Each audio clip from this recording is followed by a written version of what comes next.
Hello भाई, सभी लोग कैसे हो? तो लिंचपिन एकेडमी पे आपका स्वागत है।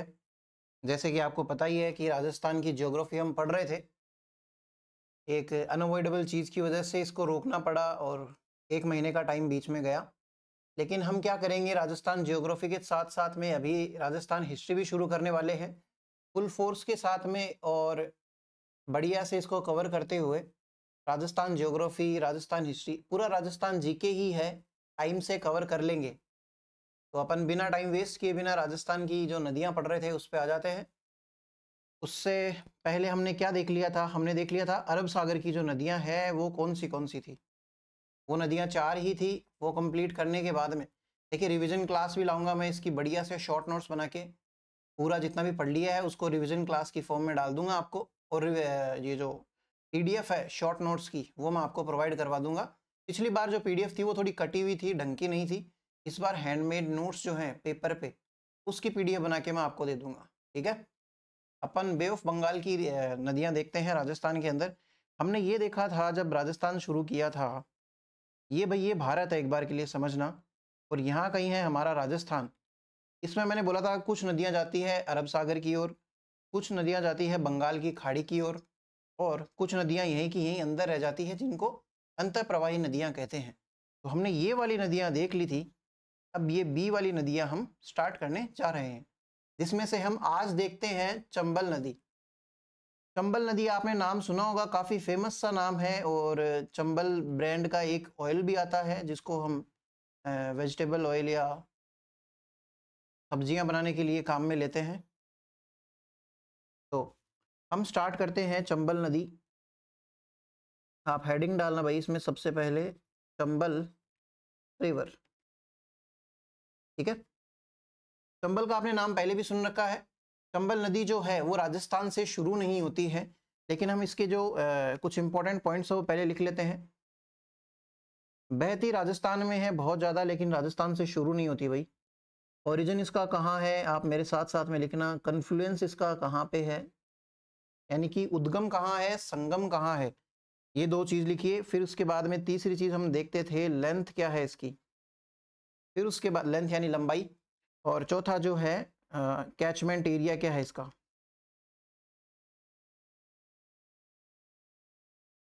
जल ग्रहण क्षेत्र, या फिर इसका क्या आ जाएगा, अपवाह क्षेत्र। ये चीज़ आप इसके बारे में लिखना शुरू करेंगे भाई।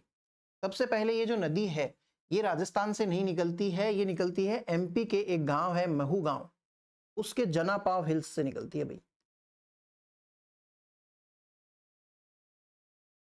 जनापाव हिल्स, देखिए ये ना बाद में कंफ्यूज करेंगे आपको।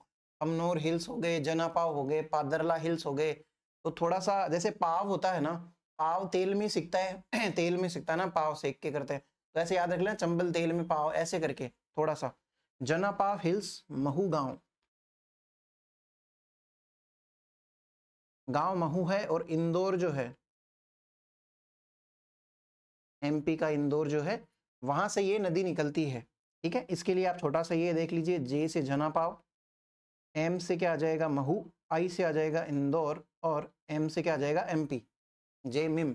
ठीक है, वैसे कुछ ये कोई ट्रिक नहीं है, ऐसे लिख दिया शॉर्ट में। फिर उसके बाद में इसका कन्फ्लुएंस कहाँ पे है, संगम कहाँ पे होता है, तो ये यमुना नदी के अंदर जाके मिल जाती है भाई। यमुना नदी का मतलब यमुना जो नदी है यूपी के अंदर बह रही है, वहां पे यूपी के इटावा में सॉरी, यूपी के इटावा के अंदर ये कहाँ इसका संगम हो जाता है। अभी डायग्राम बनाएंगे तब समझ में आएगा। इसकी लेंथ जो है ना भाई वो थोड़ी सी डिस्प्यूट है भाई, उसके अंदर लेंथ लिखना आप 1051 किलोमीटर। ठीक है, जिसमें से ये राजस्थान में कितनी है, ये राजस्थान में है 322 किलोमीटर। ये किस में है, राजस्थान में। अब इसके आगे ऑब्लिक लगा के आप लिखेंगे ओल्ड डेटा। ओल्ड डेटा के अकॉर्डिंग ये नदी कितनी है, 966 किलोमीटर। और राजस्थान में कितनी है ये, 135 किलोमीटर। देखिए नदियां जो है पहले जो सैटेलाइट, मतलब कैसे हम किसी नदी की लेंथ निकालते हैं, एग्जैक्ट लेंथ कैसे निकालते हैं, कोई ऐसे रस्सी से मापते हैं क्या, नहीं भाई। जो सैटेलाइट्स होते हैं ऊपर से वो हमारी अर्थ की जो होती है इमेज लेती है, है ना, उसके बाद में उसके अकॉर्डिंग उसकी प्रॉपर लेंथ फिजिक्स के फॉर्मूलाज लगा के एंगल बिठा के ली जाती है। तो पहले इतने ढंग के इक्विपमेंट्स नहीं थे, उस हिसाब से 966 किलोमीटर है। लेकिन अब इस नदी की लेंथ कितनी आ रही है नए वाले डेटा के अकॉर्डिंग? 1051। ऐसा है क्या कि इसका लगभग 100 के आसपास किलोमीटर नदी बढ़ गई? 100 किलोमीटर बहुत होता है। तो वो रफ था, गलत था, लेकिन अभी जो है थोड़ा प्रिसाइस है। ये दोनों ही डेटा इंपॉर्टेंट है, लेकिन पूछे जाने की संभावना जो है वो नए के अकॉर्डिंग है। एग्जामिनर कभी भी गलत पुराने वाला पूछ के फिर बाद में डिलीट करता फिरे, ऐसा काम करेगा नहीं। लेकिन आपको दोनों ध्यान रखने भाई। देखिए राजस्थान में 135 किलोमीटर बता रहा है पुराने डेटा के अकॉर्डिंग, अब ऑलमोस्ट डबल हो गई। 135 का डबल तो 270 ही होता है, उससे भी ज्यादा बता रहा है। ऐसे कैसे हो सकता है? तो ज्यादा प्रिसाइज कौन सा है? नए वाला डेटा है, लेकिन पुराने वाला भी उसकी थोड़ी सी रेस्पेक्ट कर देते हैं, क्या पता कल को कोई पूछ ले। फिर उसके बाद में इसका कैचमेंट एरिया क्या है? तो मैंने कहा था ये एमपी से स्टार्ट होती है, राजस्थान में बढ़िया से सॉरी बहती हुई ये लास्ट में यूपी में यमुना में मिल जाती है। तो आप इसका कैचमेंट एरिया ये लिखेंगे। उसके बाद में आप राजस्थान के लिए क्या लिख लेंगे? सीक्वेंस में लिखना भाई चित्तौड़गढ़, ठीक है। चित्तौड़गढ़ के बाद में कोटा, कोटा के बाद में ये नदी जाती है बूंदी में, बूंदी के बाद में ये नदी जाती है सवाई माधोपुर। मैं इसको समाधो लिख रहा हूँ, तो आप सवाई माधोपुर लिख लेना। उसके बाद में ये करौली जाती है नदी, और मेरे पीछे आ जाएगा धौलपुर, तो आप धौलपुर लिख लीजिए। बाकी मैं हट भी जाता हूँ, कोई बड़ी बात नहीं है। ये रहा, ठीक है। ये इसका कैचमेंट एरिया हो गया। इसका ये कहाँ कहाँ पे इसका प्रवाह है वो चीज़ हमने लिख ली है भाई। लिख ली हो तो हम आगे चलते हैं।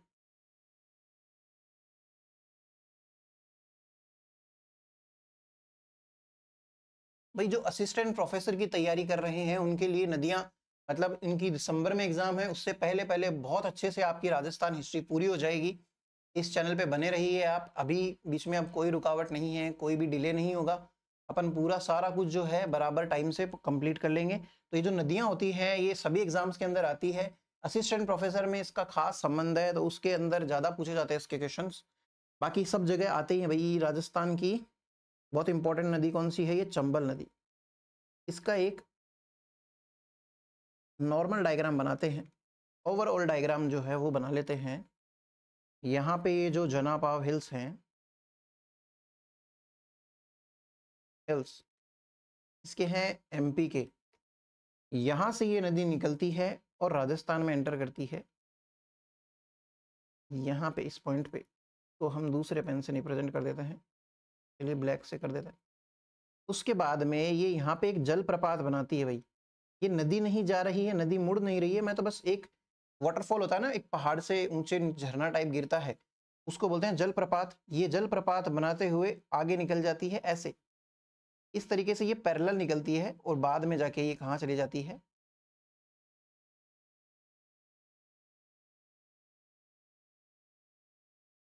ये जा रही यमुना नदी और इटावा के अंदर यूपी में, यानी कि चंबल एक डायरेक्ट उसमें नहीं जा रही है बना। और वैसे राजस्थान की जो जितनी भी बे ऑफ बंगाल की नदियां हैं, बंगाल की खाड़ी की नदियां हैं, वो डायरेक्टली कभी भी बंगाल तक जा ही नहीं सकती भाई। राजस्थान से बंगाल कहाँ तक जाना? वेस्ट बंगाल जो है उसको क्रॉस करके फिर उसके बाद में बंगाल की खाड़ी में जाना, नॉट पॉसिबल। तो आप ये लिखेंगे। उसके बाद में एक चीज़ बताता हूँ मैं आपको। देखिए एक यहाँ कहीं पे राजस्थान और जो एमपी है उसके बॉर्डर पे एमपी का एक गांव है, सुनना ध्यान से, मैंने क्या बोला? एमपी का एक गांव है चौरासीगढ़, ठीक है। ज्यादातर जगह पे आपको देखने के लिए मिलेगा राजस्थान के चौरासीगढ़ से ही है, उसमें एंटर करती है राजस्थान, जबकि ये एमपी और राजस्थान के बॉर्डर पे है। तो कहीं पे तो आपको चौरासीगढ़ मिलेगा, आप यही लिखेंगे। वैसे तो ज्यादातर मेरी गारंटी है चौरासीगढ़ ही मिलेगा आपको, लेकिन चौरासीगढ़ के जस्ट बाद में एक गांव है चित्तौरिया, चित्तौड़ का ही गांव है चित्तौरिया। वहां से ये नदी जो है वो राजस्थान में एंटर करती हुई मानी गई है। किसका गांव है? चित्तौड़गढ़ का। लेकिन ये दोनों ही चित्तौड़गढ़ के लिए आते हैं, जिसमें से मेन कौन सा है या इंपॉर्टेंट कहें या ओनली इंपॉर्टेंट अगर मैं बोलूं तो वो कौन सा है? चित्तौड़गढ़ का चौरासीगढ़। जबकि चौरासीगढ़ किसका है? एमपी का है भाई, इसके बॉर्डर पे है। तो चलिए कोई नहीं, आपको समझ में आनी चाहिए बात। अलग अलग फैक्ट देख के कंफ्यूज मत होना, चौरासीगढ़ ही पूछा जाएगा मोस्ट प्रोबेबली। और फिर ये जो जलप्रपात था इसका नाम भी लिख लीजिए भाई, इसका नाम है चूलिया जलप्रपात।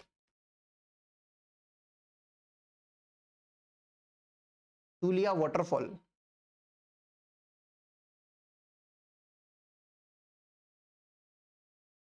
ये कहाँ पे है? ये चित्तौड़गढ़ के अंदर है भाई।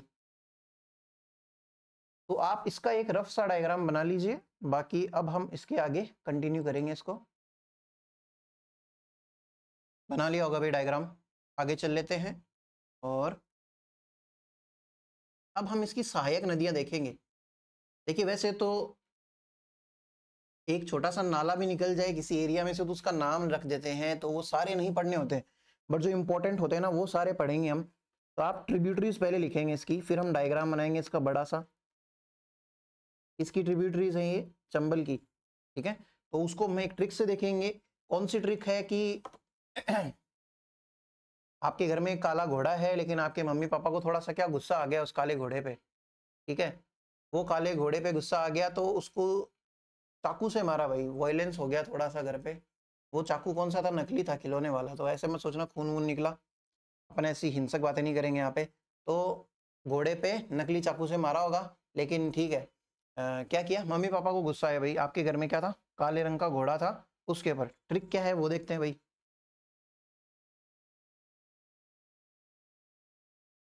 गुस्से में माँ और पापा ने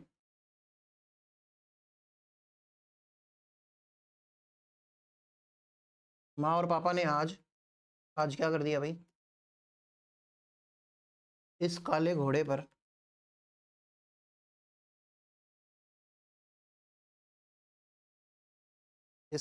पर चाकू से बार, मैं हट जाऊंगा, उस चीज की टेंशन लेना मत आप।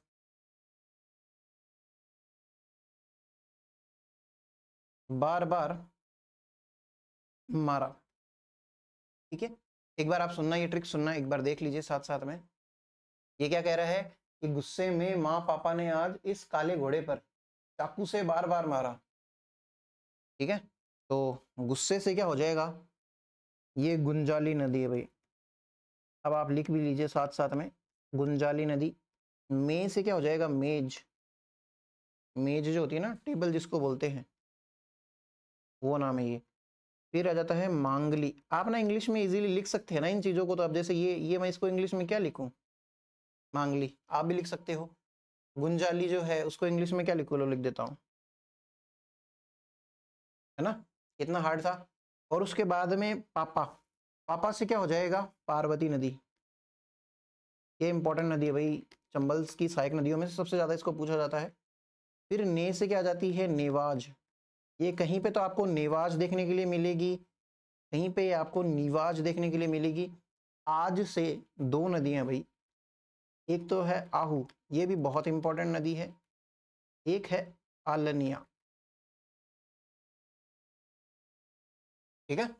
ये नदियां हो गई। क्या गुस्से में माँ पापा ने आज क्या किया? इस से एक ईज नदी है भाई। मैंने एक एग्जाम में देखा था, ये ईज नदी के बारे में पूछ रखा था। हालांकि दो तीन नदियां और दे रखी थी, लेकिन अब पूछ लिया है तो ये इंपॉर्टेंट नदी है। फिर उसके बाद में काले, काले से क्या आ जाता है? काली सिंध। ये भी बहुत इंपॉर्टेंट नदी है, काली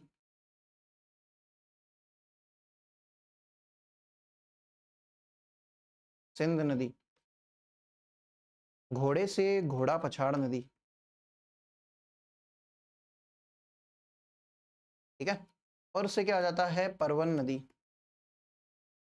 परवन के बाद में चा से, देखिए चा से एक अलग नदी है जिसका नाम है चाकण, अभी मैं हटने वाला हूं। कू से क्या आ जाएगी? कूनो। कूनो और एक नदी और है कुराल। अब मैं हट जाता हूं, आप लिखिए साथ साथ में। चाकू में दो नदियां हैं भाई, चा से चाकण है, और कू से क्या आ जाएगी? कूनो और कुराल नदी। से क्या आ जाएगी भाई? सीप नदी, ठीक है। बार से क्या आ जाती है? बनास। और दूसरे वाले बार से क्या आ जाती है? ब्राह्मणी नदी। अब ये ब्राह्मणी नदी जो है ना, इसका एक नाम और है वापणी। तो आप दोनों लिखेंगे, हिंदी में लिख लो, इंग्लिश में लिखने के चक्कर में मत पड़ो, क्योंकि आपकी ऑब्जेक्टिव एग्जाम है, आपको लिख के नहीं आना है।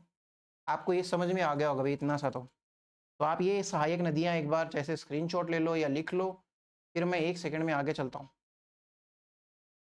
लिख लिया होगा भाई। अब इन नदियों को बढ़िया से हम रिप्रेजेंट करेंगे, तो एक छोटा नहीं, एक लंबा सा पेज रख लीजिए, उस पे हम लिख लेते हैं।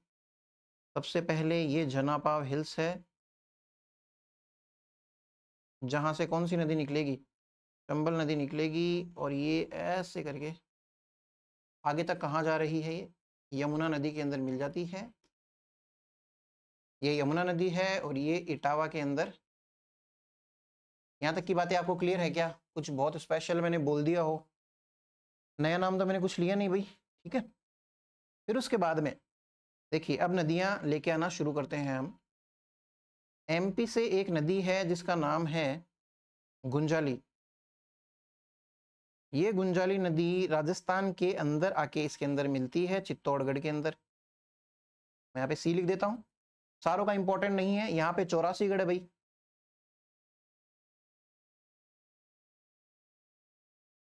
इस नदी का क्या नाम है? गुंजाली नदी, ठीक है। ये नदी राजस्थान के अंदर, देखिए इससे पहले भी नदी है, शिप्रा नदी भी चंबल की ही नदी है, लेकिन वो एमपी की एमपी में मिल जाती है। एक थोड़ा सा बस ध्यान रख लेना कि शिप्रा जैसी भी नदी है भाई, लेकिन अपने कोई काम की नहीं है, राजस्थान के अंदर नहीं है। राजस्थान में चंबल घुसने के बाद में चंबल में सबसे पहले मिलने वाली नदी कौन सी है? गुंजाली नदी। तो मैं इसके यहाँ पे ही फर्स्ट लिख देता हूँ। मेरे ख्याल से ऐसा क्वेश्चन कोई नहीं पूछेगा। वैसे हमारी जो ट्रिक है उसमें भी हमने देखा था गुस्से में, है ना, तो गुस्से में सबसे पहले जो है गुंजाली नदी ही आती है, तो याद रख लेना भाई, थोड़ा सा हल्का सा आइडिया होना चाहिए। उसके बाद में एक हरिपुरा हिल्स से एक नदी आती है जिसका नाम है ब्राह्मणी नदी या फिर वापिनी नदी। ये हरिपुरा हिल्स, देखिए हरि जो है भगवान का ही नाम है, और ब्राह्मण जो होते हैं वो भगवान से डायरेक्ट कनेक्टेड होता है क्या? तो ये ब्राह्मणी नदी, ये नदी का नाम है भाई। ये जहाँ पे मिलती है, ये चित्तौड़गढ़ में मिलती है। इन दोनों के संगम के पास में क्या स्थित है? भैंसरोडगढ़ दुर्ग। तो आप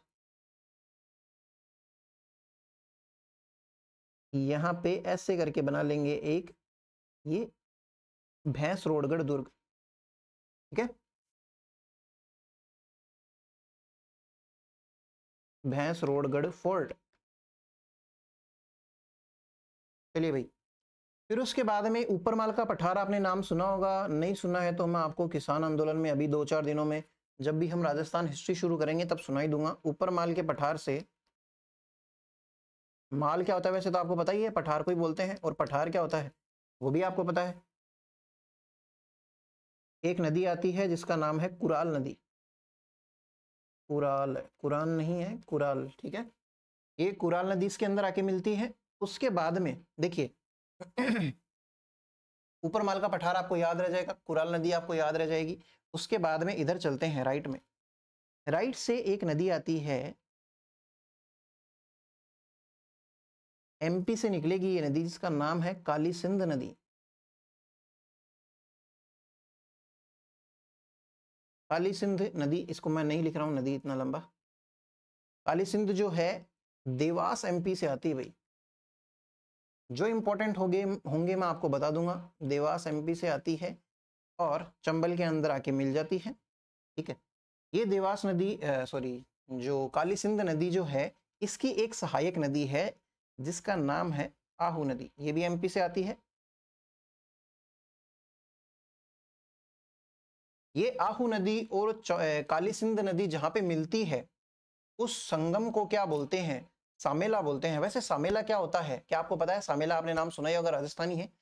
सामेला क्या होता है? जब शादी होती है, शादी के टाइम पे पता नहीं आपकी लोकल लैंग्वेज में क्या बोलते होंगे उसको, लड़की वाले और लड़के वाले एक जगह पे मिलके कुछ तो डिस्कस करते हैं, मुझे नहीं पता भाई, तो उस चीज को बोलते हैं वैसे सामेला। लेकिन नदी के रेफरेंस में इन दोनों नदियों के, काली सिंध और आहू, इन दोनों के जहां पे ये मिलती है, इस चीज को क्या बोल दिया? सामेला। जगह का नाम नहीं है, इस चीज को बोल दिया सामेला। आमने सामने आके मिलना एक तरीके से, इसको सामेला बोला है। यहाँ पे एक दुर्ग पाया जाता है जिसका नाम है, बहुत ही फेमस दुर्ग है, राजस्थान का सबसे बढ़िया जल दुर्ग जो है उसका उदाहरण है ये। क्या नाम है इसका? गागरोन दुर्ग। सामेला समझ में आया? मेरे से क्या पता, मेरे से ज्यादा आप जानते हो सामेला क्या होता है आपकी लोकल लैंग्वेज में। तो ये गागरोन जो दुर्ग है ये इसके अंदर आके मिल जाता है, सॉरी इसके संगम पॉइंट पे क्या है, गागरोन दुर्ग है। फिर उसके बाद में इसकी एक सहायक नदी और है परवन। मैंने बोला था ना कि काले घोड़े पर, तो वो वाला पर है, ये परवन नदी है। परवन नदी की भी एक सहायक नदी है जिसका नाम क्या है, बहुत सारी सहायक नदी है इसकी भी, जैसे काली खो है, उजाड़ है, ये नेवाज लिख लेते हैं एक। यहाँ पे एक दुर्ग और है जिसका नाम है शेरगढ़ दुर्ग, ये 12 के अंदर है भाई। जब हम दुर्ग वुर्ग पढ़ेंगे तब हम ढंग से पढ़ लेंगे कौन सा दुर्ग कहाँ पे है, ठीक है। ये 12 के अंदर कौन सा दुर्ग है, शेरगढ़ दुर्ग है, ये दुर्ग हो गया भाई। फिर यहाँ पे कहीं पे कोटा के अंदर एक और दुर्ग है जिसका नाम है गढ़ पैलेस दुर्ग। सबको नहीं पता होता है लेकिन हमें पता है, गढ़ पैलेस दुर्ग। इंग्लिश में इसको कैसे लिखेंगे, GARH, गढ़ जो होता है ना, पैलेस फोर्ट, ठीक है। इंग्लिश वाले इंग्लिश में, हिंदी वाले हिंदी में लिख लो भाई। फिर उसके बाद में बिजोलिया से एक नदी आती है, बिजोलिया नाम सुना है क्या आपने, बिजोलिया किसान आंदोलन में बढ़िया से सुनेंगे। बिजोलिया से एक नदी आती है जिसका नाम है मेज। मेज जो है ये आके मिल जाती है यहाँ पे कहीं पे कोटा में, इसके अंदर मेज नदी ये आ गई, एक और सहायक नदी इसकी। फिर उसके बाद में इधर से आती है, राइट से एक नदी आती है जिसका नाम है पार्वती नदी। ये पार्वती नदी आ गई। पार्वती नदी के बाद में एक नदी और आती है जिसका नाम है सीप।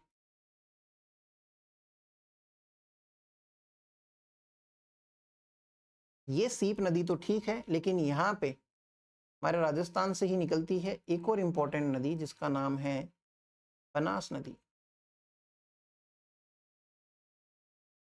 ये दोनों एक ही जगह पे इसके अंदर मिल रहे हैं। चंबल ऑलरेडी बह रही थी, इसके अंदर एक साइड से सीप आ रही है नदी, और एक साइड से नदी आ गई कौन सी, बनास नदी, राजस्थान की नदी है ये दोनों मिलके एक नदी के अंदर 3 नदियां एक साथ मिल रही है। इस चीज को हम बोलते थे त्रिवेणी संगम। तो इसका नाम क्या है इस त्रिवेणी संगम का, इसका नाम है रामेश्वरम। ये रामेश्वरम लिखा है भाई, आप भी लिख लो। फिर उसके बाद में एक नदी और है, नॉट सो इम्पोर्टेंट, कूनो। तो आप प्लीज ये डायग्राम बनाइए, ये जो नदियां हैं इसका बढ़िया से, ये इसकी सहायक नदियां हैं जो पूछी जाती है मेजरली एग्जाम के अंदर। तो ये जो डायग्राम है इसमें आप एक दो चीज़ और मेंशन कर लीजिए भले ही, जैसे ये हरिपुरा जो है हिल्स, ये कहाँ है, चित्तौड़ में है, ठीक है। आपको ऊपरमाल का पठार पता ही है, भीलवाड़ा के अंदर है, ठीक है। और जैसे कि इधर वाली नदियाँ हैं, ये एमपी की है, ये भी एमपी की है, ये राजस्थान के अंदर ये लोकल, ठीक है। और उसके बाद में ये जो है रामेश्वरम, ये कहाँ पे है भाई, ये सवाई माधोपुर के अंदर है। तो ये चीज़ भी आप लिख लेना, वैसे तो मैं आगे लिखा देता हूँ। ऐसे करके आपके ये नदी कंप्लीट होती है, और इसकी जितनी भी सहायक नदियाँ हैं वो भी आपने देख ली। और अब आगे हम बढ़ लेते हैं कुछ इसके फीचर्स पे। हो गया होगा भाई, आगे चलें क्या, आगे चलते हैं, हम इसके फीचर्स देख लेते हैं। फीचर्स में से आप हेडिंग लगाना, अब चंबल नदी के कुछ फीचर्स हैं वो हम देखेंगे भाई।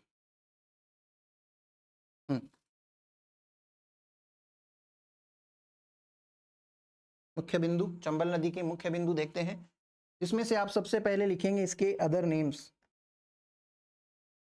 या फिर उपनाम लिखना, उपनाम। इस नदी को बोलते हैं चर्मणवती नदी, चर्मणवती नदी। इंग्लिश वाले भी हिंदी में लिख लो, वैसे तो चर्मन लिख लो भाई, ऐसे लिख लो, बट लिखना जब यही है, अर्थ इसका ही समझना है, तो डबल क्यों लिखो। चर्मणवती का क्या मतलब होता है, जैसे मान लो ये नदी है और इसके जो किनारे होते हैं ना, ये सूख जाते हैं, सूखे हुए किनारों वाली नदी है। आपको इसकी डिटेल में कोई नहीं पूछेगा, आप हिंदी की एग्जाम देने नहीं जा रहे हैं, तो चर्मणवती नदी क्यों कहते हैं इसको, आपको थोड़ा सा आइडिया लगा। फिर उसके बाद में इस नदी के 2-3 नाम और हैं, एक तो इसको कहते हैं नित्यवाहिनी, जो हमेशा बहती है, नित्य बहती है। जैसे आपके लिए बोलते हैं ना कि आप नित्य पढ़ाई करते हो, वैसे ही ये नदी भी आपकी तरह ही है, ये नित्य बहती है। चाहे से कुछ हो, आंधी तूफान आए, कुछ भी हो जाए, तबीयत खराब हो, कुछ भी हो, ऐसे घर में फंक्शन हो या कुछ भी बात हो, ये नदी हमेशा बहती है। जैसे आप हमेशा पढ़ाई करते हैं, नित्य वाहिनी, 12 मासी नदी भी कहते हैं भाई इसको।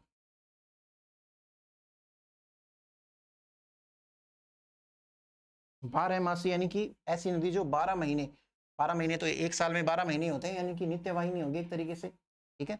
या फिर इसको कहते हैं राजस्थान की कामधेनु। कामधेनु एक गाय का नाम है जो 12 महीने दूध देने के लिए जाने जाती है। राजस्थान की कामधेनु लिखेंगे, राजस्थान की कामधेनु लिखना, कामधेनु ऑफ राजस्थान। या फिर इस नदी का एक नाम और है मालव की गंगा, मालव गंगा। क्यों? मालवा के पठार की साइड में है, इसलिए मालव की गंगा कह दिया।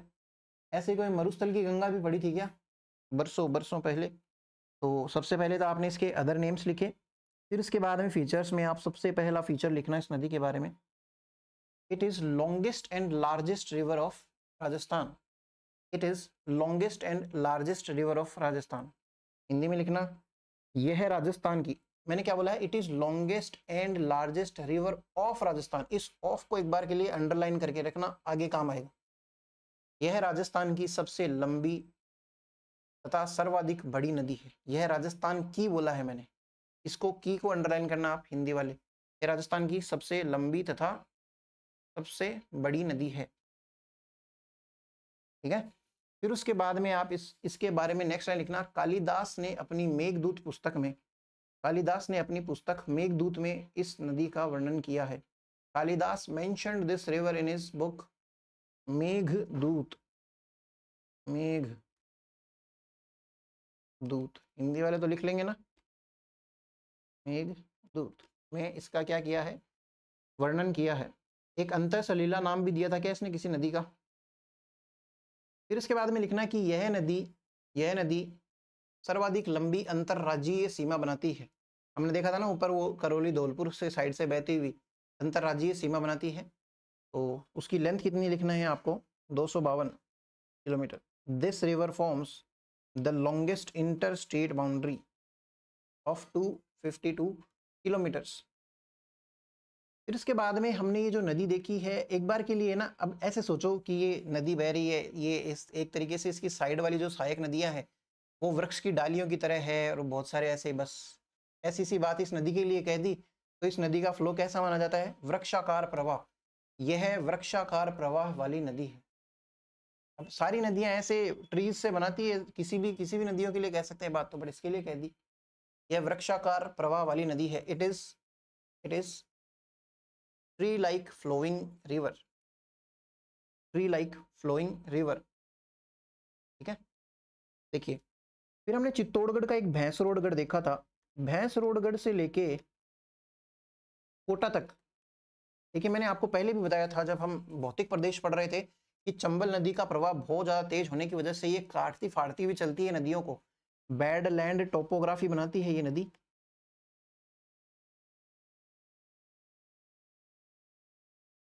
टोपोग्राफी या फिर उत्खात स्थलाकृति, है ना, उत्खात स्थलाकृति बनाती है। या फिर ये क्या बनाती है, हमने देखा था ना, बीहड़ का निर्माण करती है।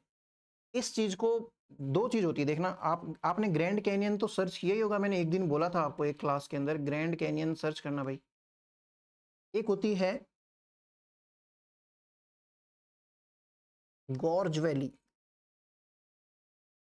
बहुत बड़ी नदी की वजह से क्या होता है, बहुत सा एरिया कट फट जाता है, तो बहुत लंबे बहुत चौड़े हाइट के अंदर ऊंचे ऐसे वैली बनती है, घाटी बनती है, जिसको हम क्या बोलते हैं, कैनियन वैली बोलते हैं, ठीक है। लेकिन अगर वो ही एकदम पतली हो, संकरी हो, एक नदी की वजह से ऐसे समझना, पतली संकरी सी, एक काम करना आप, गीली मिट्टी लेना, बालू मिट्टी ले लेना गीली, और उस गीली मिट्टी में, नरम होनी चाहिए, ऐसे हार्ड मिट्टी नहीं होनी चाहिए, उस गीली मिट्टी के अंदर पाइप से एकदम बढ़िया से धारा प्रवाह कीजिए, तो एक अजीब सी वो नहीं बनेगी, जैसे जैसे वो रास्ता ढूंढेगा पानी आपका, तो वैसे ही करके एक प्रकार की गॉर्ज वैली बनती है इस नदी की वजह से, जिसको क्या बोलते हैं, गॉर्ज घाटी।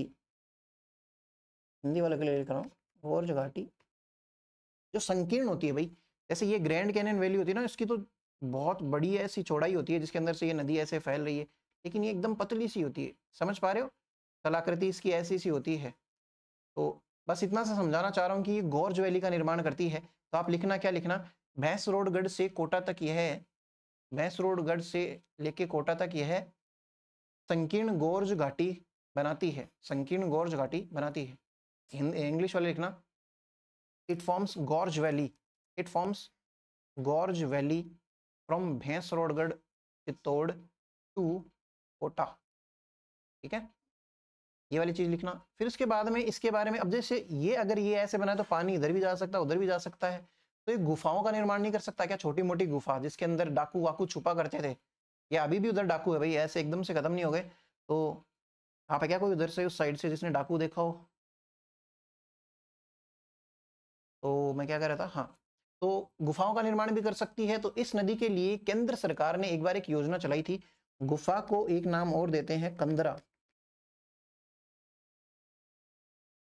ठीक है, तो कंदरा विकास कार्यक्रम चलाया गया था। ये गुफाएं काफी अच्छी थी, इसके अंदर कुछ घूमने के लिए जगह बनाई जा सकती है, इसलिए कंदराओं को विकसित किया और एक प्रोग्राम चलाया गया जिसका नाम क्या है, कंदरा विकास कार्यक्रम। आप लिखना, यह कंदराओं वाली नदी है, यह कंदराओं वाली नदी है जिस पर केंद्र सरकार द्वारा कंदरा विकास कार्यक्रम चलाया गया। It is a cave bearing, Hindi में आप ही लिख लेना, कंदराओं वाली नदी, cave bearing river on which cave development programme oblique कंदरा विकास कार्यक्रम चलाया गया। किसके द्वारा? केंद्र सरकार के द्वारा चलाया गया। ठीक है, ये वाली आपने बात लिखी। उसके बाद में आगे आप एक लाइन और इसके बारे में लिखना, कोटा में इस नदी पर झूलता हुआ ब्रिज है, पुल है या ब्रिज है, सेतु है। कोटा में इस नदी पे झूलता हुआ, कैसे झूलता हुआ? जैसे मान लीजिए नदी जा रही है चंबल, ये कोटा में से गुजर रही है, तो ये ब्रिज है भाई। अब इस ब्रिज को दोनों तरफ से ऐसे बनाया गया है, ये झूलता हुआ ब्रिज है भाई। ठीक है, आप सर्च करना हैंगिंग ब्रिज ऑन चंबल, ये कोटा के अंदर है भाई।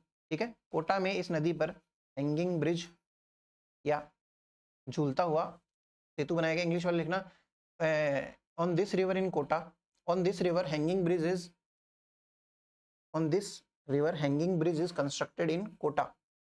ये वाली लाइन लिखेंगे। फिर इसके बाद में एक लाइन और लिखना, केशोरायपाटन में इसका, केशोरायपाटन बूंदी में है, ब्रैकेट में बूंदी भी लिख लेना। केशोरायपाटन में इसका जल, केशोरायपाटन में इसका जल गहरा हो जाता है, सर्वाधिक गहरा हो जाता है। आप इंग्लिश में लिखना, it's water gets deep in, it's water gets deep in Keshoraipatan Bundi. फिर उसके बाद में एक लाइन और लिखना, it is Rajasthan only river, it is Rajasthan only river which is listed in World Geo Heritage List. It is Rajasthan's only river which is mentioned in World Geo Heritage List या listed in। यह राजस्थान की एकमात्र नदी है जिसको UNESCO की विश्व धरोहर सूची में शामिल किया गया है, शामिल किया गया है। फिर दो तीन लाइनें और लिखेंगे, धौलपुर में इस नदी पर धमाह जलप्रपात है, धमाह जलप्रपात, Dhama waterfall is located in Dholpur on this river. ठीक है, फिर इसके बाद में एक लाइन और लिखना, इस नदी पे देखिए क्या क्या लाइन क्या है, 100 किलोमीटर के दायरे में इस नदी पे 3 ब्रिज है। मतलब इस नदी पे वैसे तो टोटल 4 ब्रिज हम देखेंगे अभी, लेकिन तीन ब्रिज ऐसे हैं जो 100 किलोमीटर के दायरे के अंदर ही है। इस चीज को भी एग्जाम में एक बार पूछ लिया गया।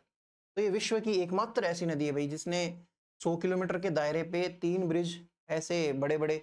वैसे देखिए किसी भी नदी पे ब्रिज क्यों बनाया जाता है, ताकि उसका वाटर कंट्रोल किया जा सके बहुत ज्यादा प्रवाह होने की वजह से। दूसरा उसका यूज क्या है, इलेक्ट्रिसिटी प्रोडक्शन। जब हम ये देखेंगे ना बांध वगैरह, तब इसको और डिटेल में हर नदी को वापस से देखेंगे, थोड़ा थोड़ा बांध समझेंगे उस टाइम पे हम उनके। तो क्या होता है कि इन बांधों का, किसी नदी का प्रवाह बहुत तेज होना चाहिए, तभी जाके उस नदी पे 100 किलोमीटर के दायरे में 2 से ज्यादा बांध बनाए जाते हैं। है ना। तो इसलिए थोड़ा सा इंपॉर्टेंट भी है, तो आप लिखना it is world's only river in which, it is world's only river in which on which 3 dams are constructed within the range of 100 kilometers. 3 dams are constructed within the range of 100 kilometer. 100 kilometre के दायरे में 100 kilometre के दायरे में 3 बांध वाली एकमात्र 3 बांध वाली विश्व की एकमात्र नदी। ठीक है, ये वाली चीज लिखी है आपने। फिर उसके बाद में एक लाइन और लिखना इस नदी के बारे में।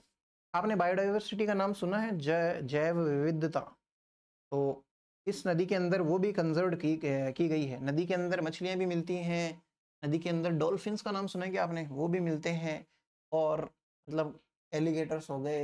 नदियाँ अगर थोड़ी सस्ती हो, मतलब सस्ती मतलब धीरे फ्लो कर रही हो, तो उनमें एलिगेटर्स भी हो सकते हैं, घड़ियाल और मगरमच्छ वगैरह। ऐसे घड़ियाल और मगरमच्छ अलग चीज़ होती है। आप लिखना, आप ये लिखना, फॉलोइंग बायोडाइवर्सिटी इज कंजर्व्ड इन चंबल। निम्न जैव विविधता, चंबल में निम्न जैव विविधता संरक्षित की गई है। तो सबसे पहले आप लिखना एलिगेटर्स। हिंदी वाले लिखना इनको भाई घड़ियाल, घड़ियाल के आंसू क्या होते हैं भाई। फिर इसके बाद में ऑटर्स, ऑटर्स क्या होते हैं, ऊदबिलाव। फिर इसके बाद में गैंगेटिक डॉल्फिन्स। गंगा नदी के अंदर पाए जाने वाली डॉल्फिन्स जो है वो यहाँ पे भी सुरक्षित की गई है, यहाँ पे भी पाई जाती है गैंगेटिक डॉल्फिन्स। इनको क्या बोलते हैं, गंगेय, गंगेय डॉल्फिन्स, या फिर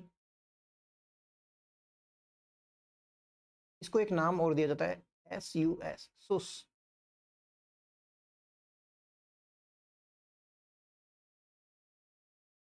सुस, ठीक है। गैंगेटिक डॉल्फिन्स या फिर सुस, ये 3 प्रकार की जो चीज़ है या ये जैव विविधता है, ये चंबल के अंदर बढ़िया सी इनकी प्रोटेक्शन की गई है।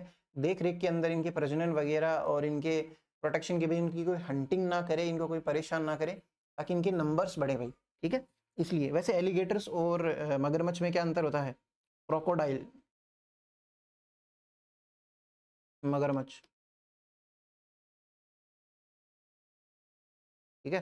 तो ये एलिगेटर्स होता है घड़ियाल और ये क्रोकोडाइल होता है मगरमच्छ। कैसे डिफरेंस करेंगे, घड़ियाल आल आता है ना, वैसे ही इसके अंदर भी ओल आ रहा है ना, आल, ऑल इज वेल वाला। ठीक है, ऐसे ही नॉर्मली बता दिया, इन जनरल कंफ्यूजन होता है, बाकी कहीं नहीं पूछा जाएगा आपको। फिर उसके बाद में मैंने आपको सामेला वाली बात बताई दी, आप फिर भी एक बार लिखना सामेला। लिखा नहीं था ना हमने पहले, इंग्लिश वाले भी सामेला ही लिखेंगे हिंदी में, इंग्लिश में। सामेला क्या होता है,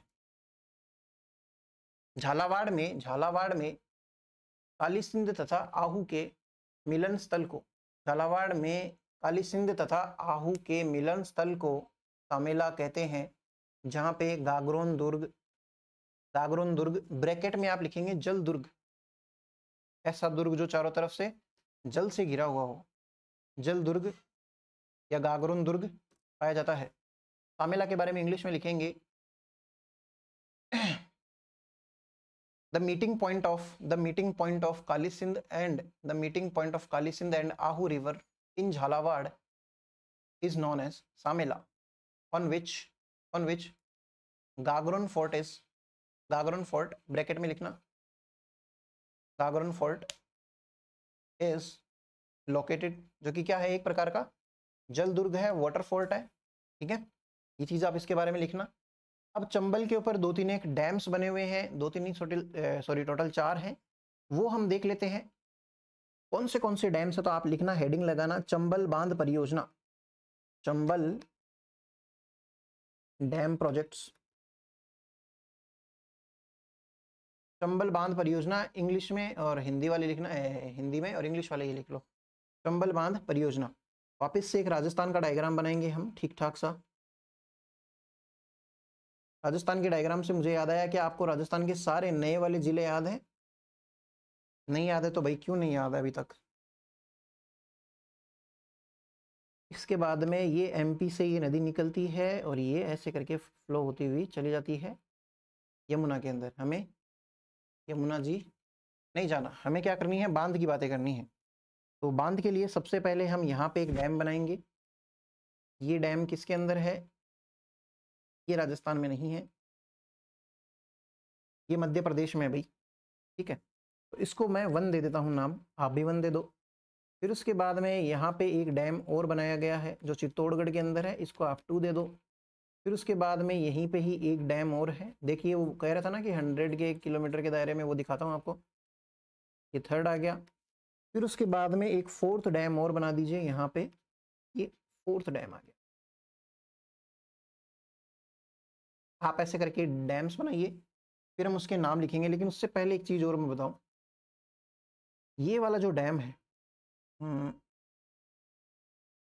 4th डैम, इसका नाम है कोटा बैराज बांध। ये कोटा बैराज बांध से 2 कैनाल निकाली गई है। एक कैनाल को बोलते हैं लेफ्ट कैनाल। देखिए आप खुद सोचिए, चंबल नदी को आप एक नाव से क्रॉस कर रहे हो, तो आपका लेफ्ट कौन सा होना चाहिए? यही वाला होना चाहिए जो डायग्राम में मैंने बनाया है। दूसरा होता है एक राइट। 2 कैनाल्स निकाली गई, इसको बोलते हैं left canal, by canal, sorry by नहर, तथा इसको हिंदी वाले लिखेंगे दाई नहर। ये जो बाई नहर जो होती है सॉरी, ये कोटा व बूंदी को पानी सप्लाई करती है। कोटा और बूंदी, हम जब नहरें देखेंगे तब इनके काम भी देख लेंगे, सारी चीज़ें देख लेंगे। और ये जो राइट कैनाल है, ये कोटा 12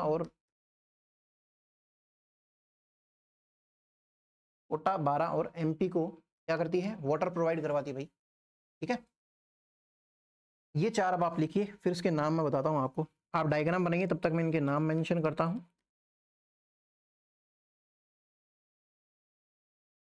फर्स्ट वाले डैम को हम बोलते हैं गांधी सागर डैम।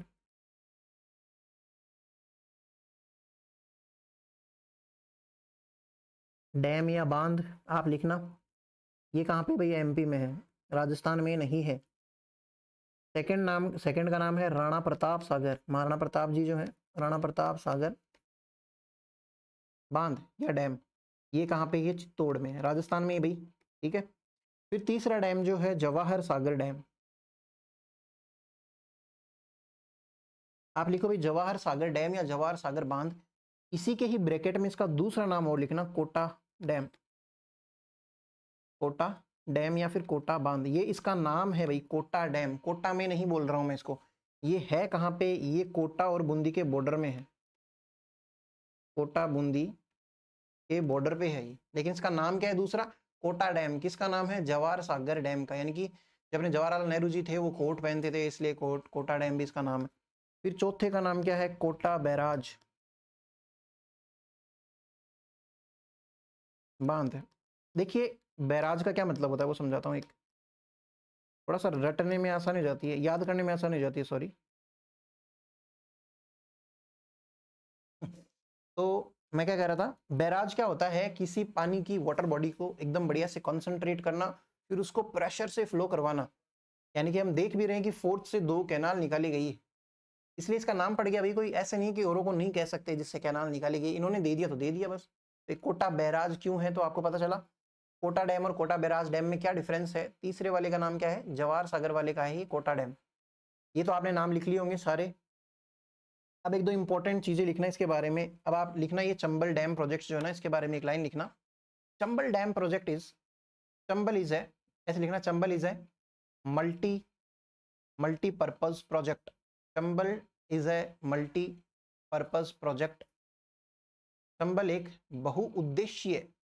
बहुउद्देशीय परियोजना है। कैसे है भाई बहुउद्देशीय? यानी कि इसका पानी जो है सिंचाई के लिए भी यूज में लिया जाता है, इलेक्ट्रिसिटी प्रोडक्शन के लिए भी यूज में लिया जाता है। साथ ही साथ में इसका इस्तेमाल किसके लिए? पीने के लिए भी किया जा सकता है, चाय बनाने के लिए भी किया जा सकता है, और भी बहुत सारे यूज है। इसलिए इसको मतलब मेन तो 3 यूज है भाई, इलेक्ट्रिसिटी के लिए हो गया, सिंचाई के लिए हो गया, पीने के लिए हो गया। 3 पर्पज के लिए यूज किया जाता है, इसलिए मल्टीपर्पज प्रोजेक्ट। अभी आगे भी आएंगे और बहुत सारे पर्पज प्रोजेक्ट जो है वो आएंगे, तो हम देख लेंगे। आपने लिखा, और इसके अंदर कंट्रीब्यूशन क्या लिखेंगे? एक सेकंड, कंट्रीब्यूशन किस किस का है भाई? में कंट्रीब्यूशन है एमपी का, क्योंकि एमपी के अंदर है एक डैम और बाकी के डैम किधर है? राजस्थान के अंदर। इन दोनों का कंट्रीब्यूशन वैसे 50-50 है। हम आगे जब डैम्स पढ़ेंगे तब देखेंगे 50-50 किस में है। लेकिन अभी के लिए जो इंपॉर्टेंट चीज है वो आप लिखना, यह 4 बांध 3 स्टेज में बने थे। यह 4 बांध 3 स्टेज में बने थे। These 4 dams were constructed in 3 stages।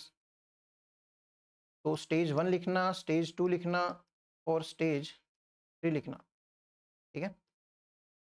Stage 1 के अंदर आप लिखना सबसे पहले कौन सा डैम है, गांधी सागर डैम। कौन से डैम बने थे स्टेज 1 के अंदर, गांधी सागर और चौथे वाला, पहला और चौथा है ना, तो कोटा बैराज। मेरे पीछे क्या है, कोटा बैराज डैम है। हट भी जाता हूँ भाई। ये कोटा बैराज डैम जो है, ये दोनों किस में बने थे, फर्स्ट स्टेज के अंदर। तो ये स्टेज 1 थी। सेकंड जो स्टेज है उसके अंदर राणा प्रताप सागर लिखना भाई, राणा प्रताप सागर डैम। ये भी राजस्थान का सबसे बड़ा डैम है, सबसे बड़ा। सबसे लंबा कौन सा देखा था, सबसे ऊंचा कौन सा देखा था क्या या नहीं देखा था। फिर थर्ड स्टेज के अंदर बना है जवाहर सागर डैम। ये बात आप लिख लो, फिर हम आगे बढ़ते हैं।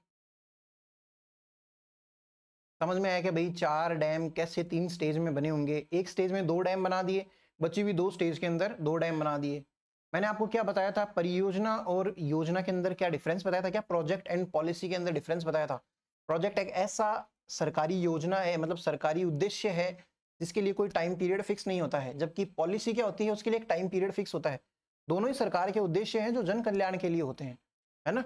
वो हम इकोनॉमी में और ढंग से पढ़ेंगे, लेकिन आपको एक आइडिया होना चाहिए प्रोजेक्ट क्या है और पॉलिसी क्या है, परियोजना क्या है और योजना क्या है। अब इसके बाद में 2-3 एक फैक्ट्स और लिख लीजिए इसके बारे में। लिखना काली सिंध नदी, सॉरी पहले आप लिखना बनास चंबल की सर्वाधिक लंबी सहायक नदी है।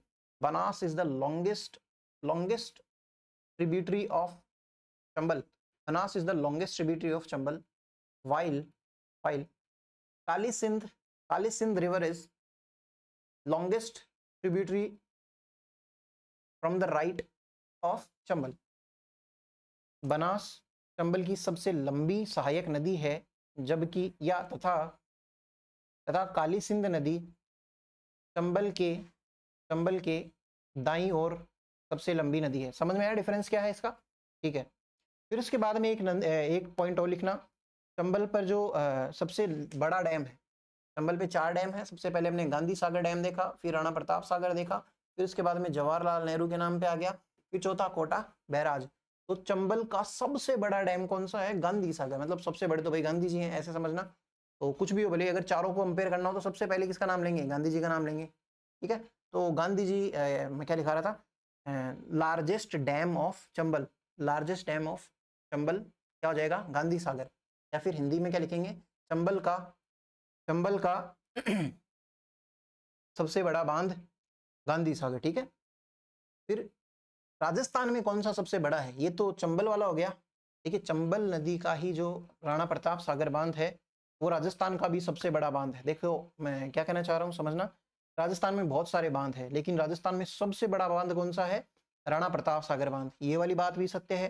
दूसरी बात, चंबल नदी पे 4 बांध है, गांधी सागर सबसे बड़ा बांध है, लेकिन अगर राजस्थान में कहूं तो सबसे बड़ा बांध कौन सा है, राणा प्रताप सागर। तो राजस्थान का लिख लीजिए, जैसे आपने लिखा ना कि चंबल पर सबसे बड़ा बांध गांधी सागर बांध है, इसके नीचे लिखना राजस्थान का राणा प्रताप सागर, राजस्थान में चंबल पे सबसे बड़ा बांध है।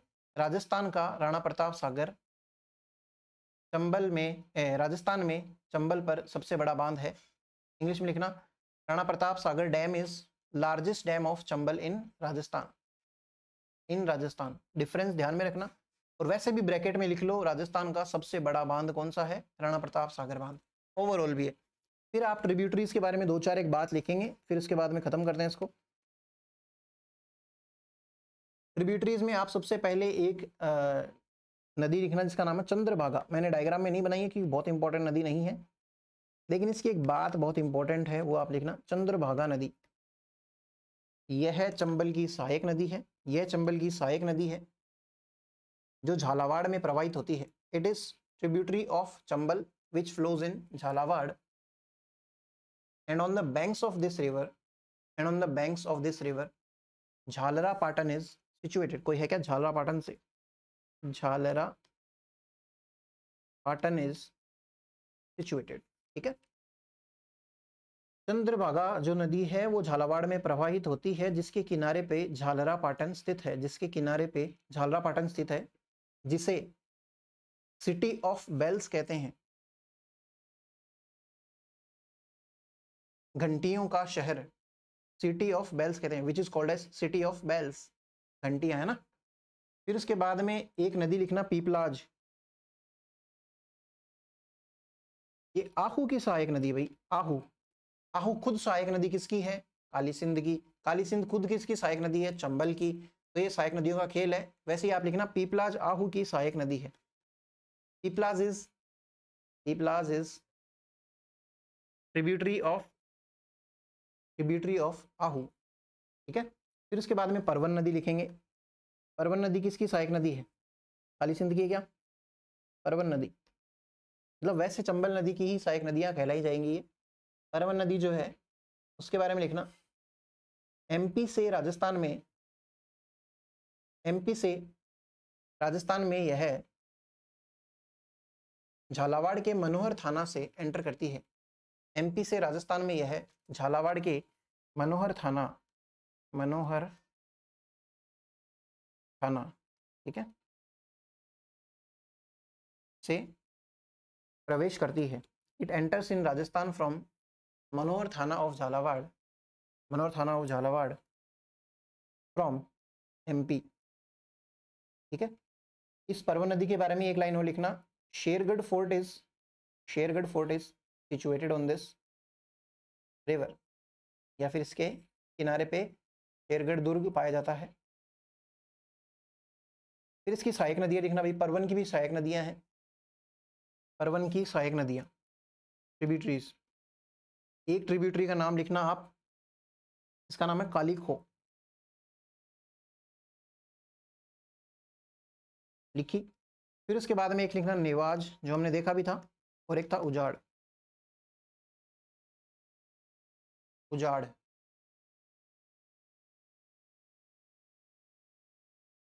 ठीक है, उजाड़। फिर एक नदी और है आलनिया नदी, हमने देखा था ना, आ से दो नदियां थी, आलनिया नदी जो है इसका एक नाम और है चंद्रलोही नदी। बस इतना सा लिखना है, आलनिया नदी को चंद्रलोही नदी भी कहते हैं,